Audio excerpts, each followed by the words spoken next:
YouVersion app, Amplified Bible Classic Edition, AMPC. 1 Samuel 8.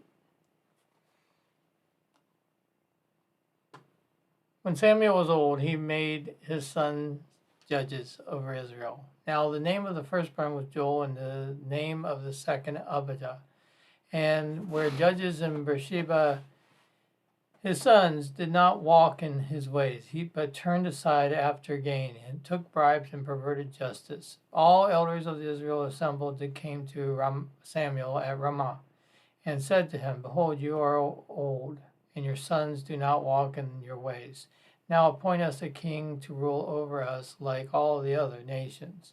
But it displeased Samuel when they said, Give us a king to govern us. And Samuel prayed to the Lord. And the Lord said to Samuel, Hearken to the voice of the people in all they say to you. For they have not rejected you, but they have rejected me.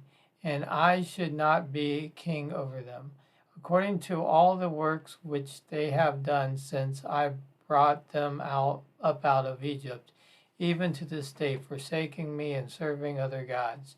And they also do to you.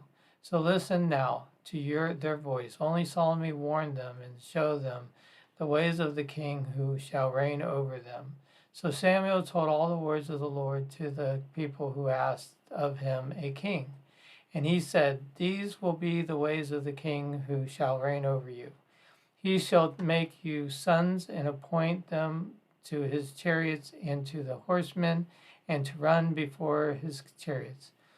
He will appoint them for himself to be commanders over thousands and over 50s, and some to plow his ground and to reap his harvest, to make his implements of war and equipment for his chariots.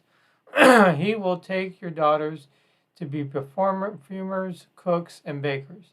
He will take your fields, your vineyards, and your olive orchards, even the best of them, and give them to his servants. You will take a tenth of your grain and of your vineyards and give it to his officers and to his servants. He will take your men and women servants and the best of your cattle and your donkeys and put them to his work. He will take a tenth of your flocks, and you yourselves shall be his slaves. And the day you will cry out because of your king you have chosen for yourselves.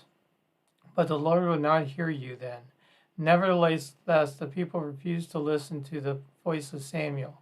And they said, No, we will have a king over us, that we also may be like all the nations, and that our king may govern us and go out before us and fight our battles. Samuel heard all the people's words and repeated them to the Lord's ear. And the Lord said to Samuel, Hearken to their voice, and appoint them a king. And Samuel said to the men of Israel, Go every man to his city.